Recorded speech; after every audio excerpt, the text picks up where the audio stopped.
At this time, I will call the Budget, Finance, and Governance Committee to order and ask the clerk to please call the roll. Yes. Councilmember Gruber, Here. Councilmember Martin, Here. Councilmember Monroe, Vice President Harris, Here. President Melendez. Here. Thank you. And let the record show we are joined by now Councilmember Monroe, and in fact, all council members save Councilmember Patterson. We had a good amount of time at the Finance Committee this month, wouldn't you say, Suzanne?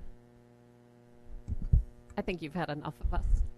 So we don't have any presentations, and we'll jump right into the legislative business and start with introductory number 231, appropriating 25-26 annual action plan funds and authorizing amendments to the 2019-2020 annual action plan and authorizing an amendatory agreement for services at the Financial Empowerment Center.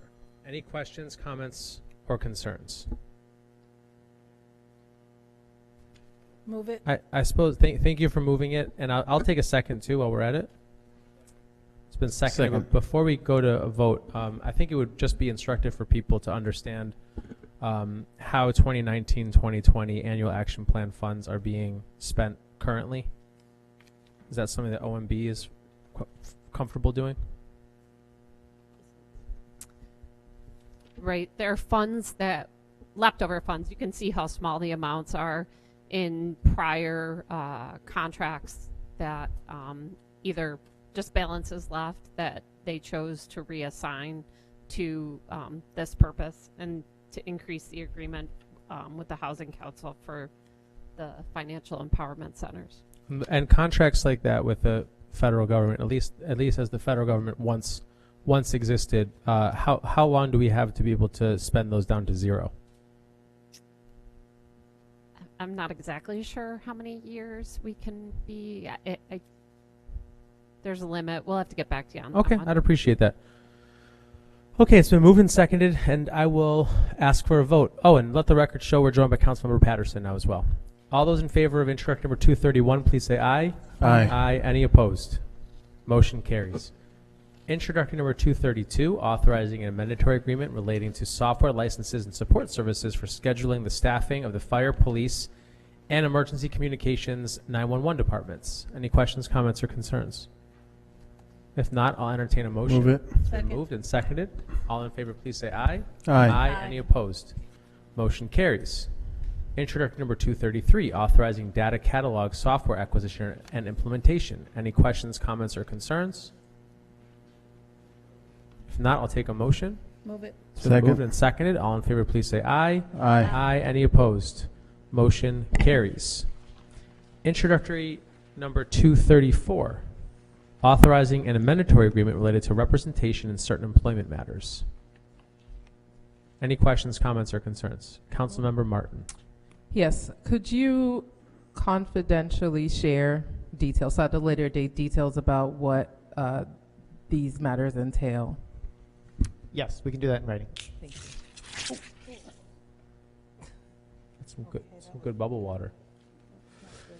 Patrick, is there anything that you want to add about this at all in terms of what you can share publicly? Sure. A part of this is for a pending employment matter that the law department had hired conflict counsel for, and then a piece of it, the portion that's coming out of HR budget, is for use for future internal investigations, just to add capacity for HR. Okay. I will take a motion on 234. Move it. It's been moved. I need a second. Second. And seconded. All in favor, please say aye. Aye. Aye. Any opposed? Motion carries. Introductory number 235. A resolution approving the 25-26 debt limit for general municipal purposes. There are two disclosures for this item. The first one is from myself, as I am the council liaison to the Rochester Public Library Board. I'm only required here to disclose this information and may participate in the discussion of the vote. The second disclosure is from Council President Melendez, as he sits on the board of the Rochester Riverside Convention Center Corporation, which operates the convention center. He is only required to disclose this information and may participate in the discussion and the vote. I will be holding this item in anticipation of the upcoming public hearing, but want to open it up to anyone for any questions they may have now. I just want to comment, thank you for the detailed explanation, the questions that was answered. Great. So we are going to hold 235. And just as a matter of course, it is customary for City Council to hold all the budget related items in committee for the night of the full council meeting to give us more time for deliberation and any actions that need to follow. So there's going to be a lot of holds coming up, and these will all come out later on in the month. And there is a public hearing scheduled for Thursday, June 12th at 6 p.m. Introduction number 236 is an adoption of the budget estimates for municipal purposes for the 25-26 fiscal year, appropriation of sums set forth therein, and approving commercial refuse fees. A public hearing is to be held on Thursday, June 12th, 2025 at 6 p.m. I'll be holding this item in anticipation of the upcoming public hearing. Any further thoughts on that before I keep moving? Okay. Introduction number 237, adoption of the budget estimates for school purposes for the 25-26 fiscal year, and appropriation of sums set forth therein. A public hearing is set to be held on Thursday, June 12, 2025 at 6 p.m. There are two disclosures for this item, one from Council Vice President Harris and the other from Councilmember Lupien, as they are both employed by the City School District. They are both required to recuse themselves from discussing and voting on this item. Again, I'll be holding this. Introduction number 238, levying taxes for municipal purposes for the fiscal year commencing July 1, 2025 and expiring June 30, 2026. I'll be holding this item in anticipation of the upcoming public hearing.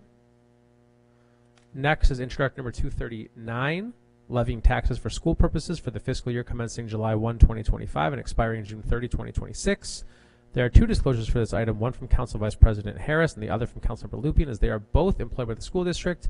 They are both required to recuse from discussing and voting on the item. I will be holding this item in anticipation of the upcoming public hearing. Introduction number 240, a local improvement ordinance for street cleaning, street and sidewalk snow removal, and hazardous sidewalk repair commencing July 1, 2025 and expiring June 30, 2026. I'll be holding this item in anticipation of the upcoming public hearing. Introduction number 241, confirming the assessments, amounts, and charges to be inserted in the annual tax rolls for the fiscal year commencing July 1, 2025 and expiring June 30, 2026. I'll be holding this item in anticipation of the upcoming public hearing. Introduction number 242, a local law amending the city charter with respect to the organization of the zoning, permitting, and compliance functions within the Department of Neighborhood and Business Development. I'll be holding this item in anticipation of the upcoming public hearing. Introduction number 243, amending the municipal code with respect to the organization of the zoning, permitting, and compliance functions within the Department of Neighborhood and Business Development. I'll be holding this item in anticipation of the upcoming public hearing. Just one note on that for the administration. I know that council staff is still getting back about the list of kind of questions, but just an org chart of the changes to NBD would be something that I think could be sent over ASAP. Thank you. Introduction number 244, amending the municipal code with respect to water rates. I'll be holding this item in anticipation of the upcoming public hearing. Introduction number 245, amending the municipal code with respect to towing and storage fees. I'll be holding this item in anticipation of the upcoming public hearing. And finally, introductory number 246, authorizing competitive grant applications for fiscal year 25-26. Any questions, comments, or concerns? Actually, there's one more. It's not the last one. This is authorizing competitive grant applications for fiscal year 25-26. Any questions, comments, or concerns from folks? And will the administration just provide verbally what the qualifications of around this kind of blanket agreement are? So technically, if you were to read through the city charter and the code, there is nothing that requires us to seek approval from you in order to enter into any or apply for any grant. That would require some share on our part, or if it required, so if let me get to the item, it's if we have to pay more than $250,000 in city funds, if the grant exceeds $1 million, or if it's a capital project that requires completion within 1 year. This legislation is our commitment to you that we will seek your approval before we apply for that grant. for those grants that are above $1 million, require 250 plus in match, or have a strict timeline of That's- utilization. Yeah. Great. Any questions, comments, or concerns about that? If not, I'll take a motion. Move it. It's been moved. Could use a second. Second. And seconded. All in favor, please say aye. Aye. Aye. Any opposed? Motion carries. And finally, introductory number 249, confirming the assessments, amounts, and charges to be inserted in the annual tax rolls for the fiscal year commencing July 1, 2025 and expiring June 30, 2026 as amended. I'll be holding this item in anticipation of the upcoming public hearing. With no further business, the Budget, Finance, and Governance Committee stands adjourned.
All right, we got about 1 minute before we get going. I'm just giving people a little bit of time just to, kind of get them gathered and get your thoughts gathered. It's a beautiful day outside today.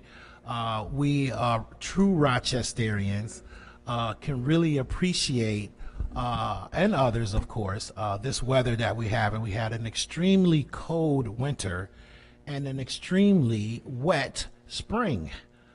So we are now hopefully being rewarded for our tenacity and our endurance here in Rochester, New York. So good evening, each and every one of you. So grateful to have you all. I hope that you are well and your families are well.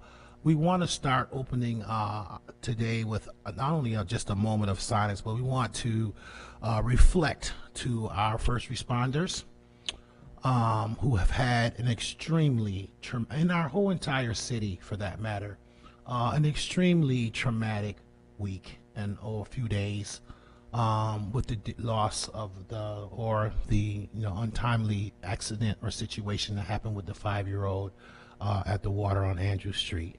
And we want to take time, moment of silence in a second here after I finish my comments, and maybe allow anyone else who may want to say something to really take time as a first responder myself. And one of the first calls I remember as a firefighter was 16 Remington Street. They called him the Red Devil, who shot 5 people and killed a 2-year-old. And I'll never forget that call. That call sticks with me 30 years later, or 20-something odd years later. So I can only imagine with those who are searching, looking, the scuba teams, the fire department, all of the first responders, what they may have been going through. And, we just say thank you. Thank you all for the work that you do day in, day out. Oftentimes people don't know the experiences that you have, the trauma that you have to deal with day in, day out, and you have to take home. And it's hard to take that uniform off and then go home and act like you didn't have that type of day. That's why I'm always asking about health and wellness when it comes to our public safety first responders. But I wanted to take the opportunity to acknowledge you and give everybody else an opportunity to say something before we have our moment of silence. And we're praying for that family, for our entire city and nation, because there are those who are watching from abroad who are watching this whole thing transpire and are also hopeful and prayerful that this family gets closure. All right, we'll have a moment of silence, please.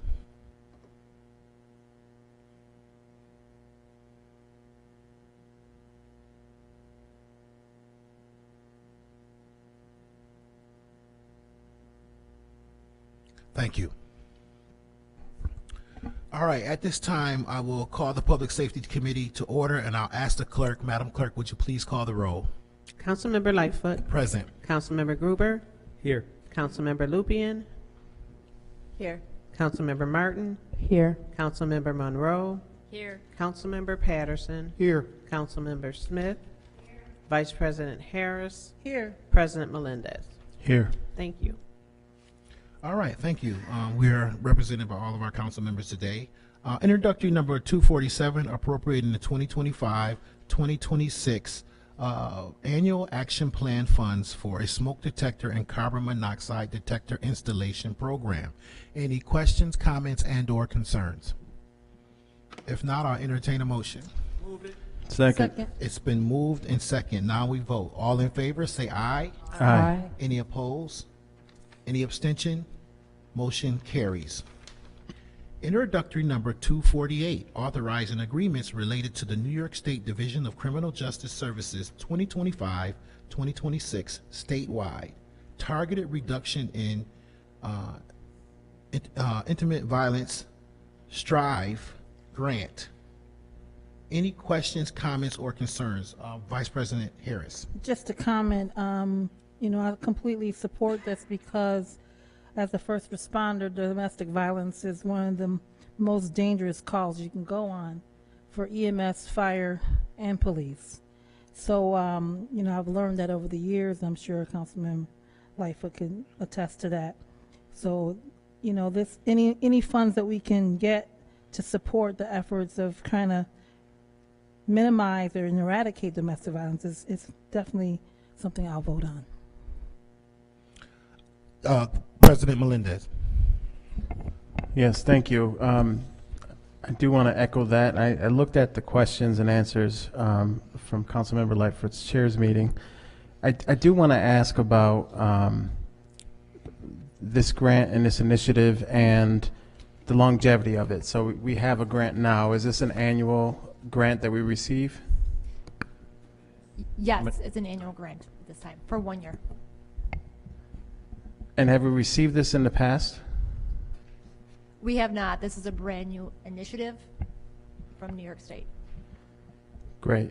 And obviously we don't know what the state will do in terms of their budgets, but the intention then is we stand this up now and we hopefully continue to apply and continue this program longer term.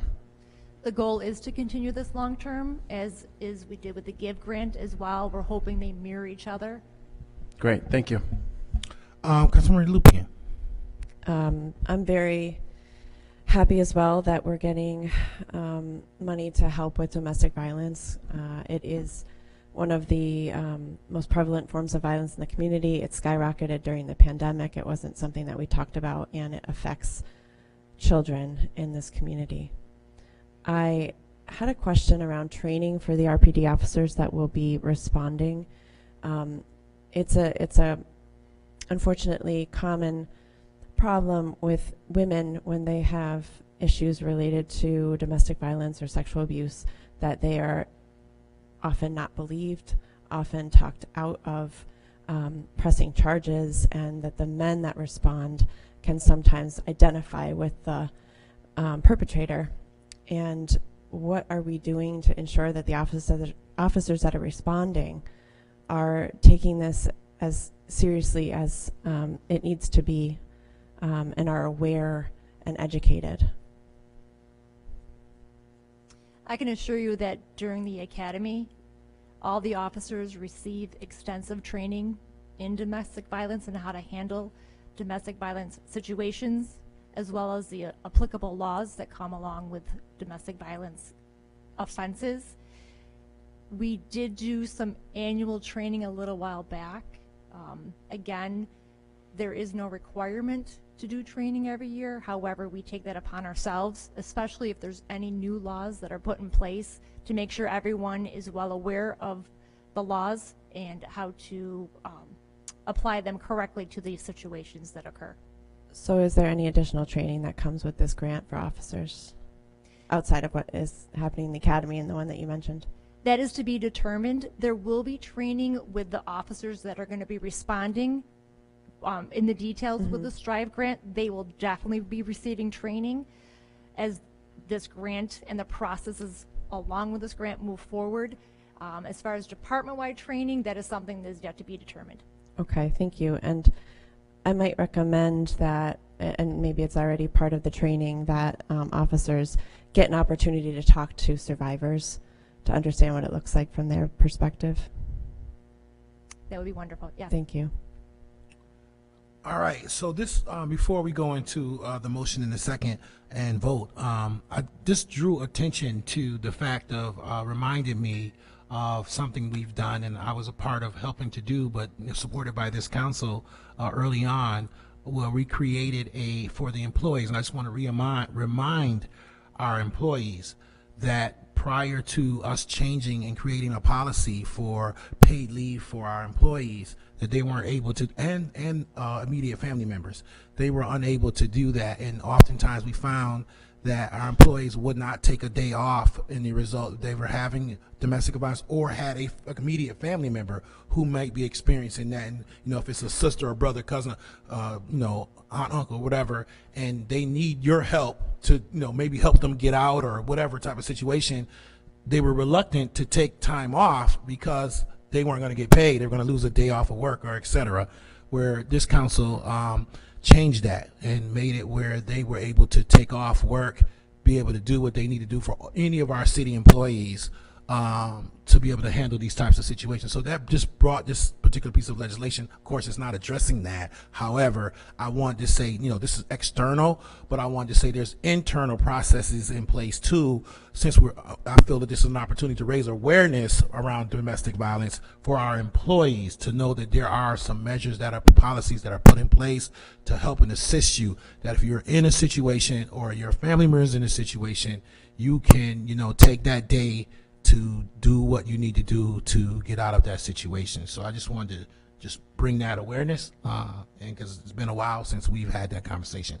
But nonetheless, this is introduction 248, and if there's no other comments, questions, or concerns, I would entertain a motion. Move it. Second. It's been moved and second. Now we vote. All in favor? Aye. Any opposed? Any abstentions? Motion passes. With no further business to come before the Public Safety Committee, we stand adjourned. Everyone have a wonderful rest of your day and week, and be safe. God bless.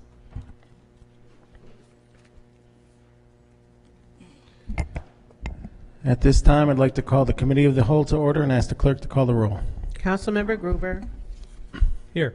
Councilmember Lightfoot, Present. Councilmember Lupien. Here. Councilmember Martin, Here. Councilmember Monroe, Here. Councilmember Patterson, Councilmember Smith, Vice President Harris, Here. President Melendez. Here. Thank you. All right, so this month we are calling the Committee of the Whole to order related to introductory number 250, amending the municipal code relating to Rochester as a sanctuary city for immigrants and for the lesbian, gay, bisexual, transgender, queer, intersex, and asexual community.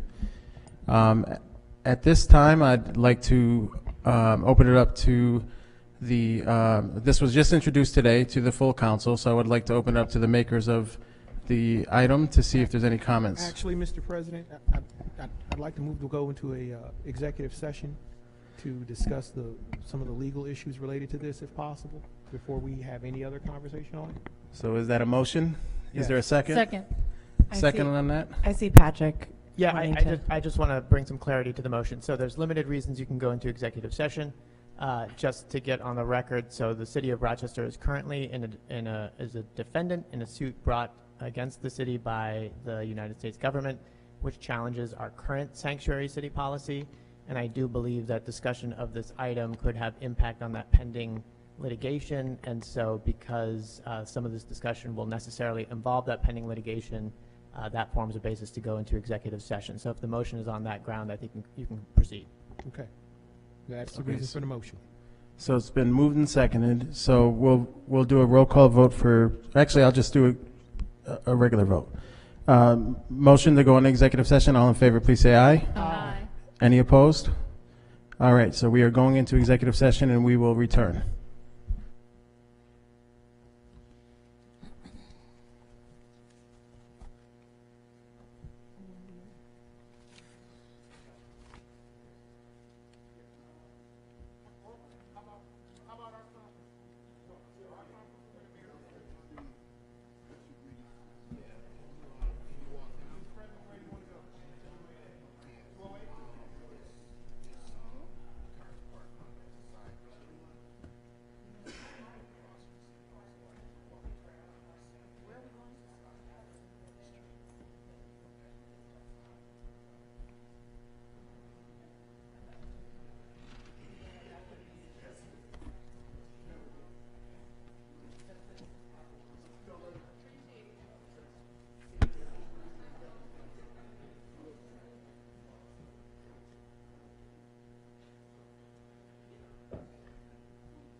So at this time, I'll entertain a motion to return from executive session. Move it. It's been moved, Second. seconded. All in favor, say aye. Aye. So we have an item on the floor. We are going to hold the item in committee.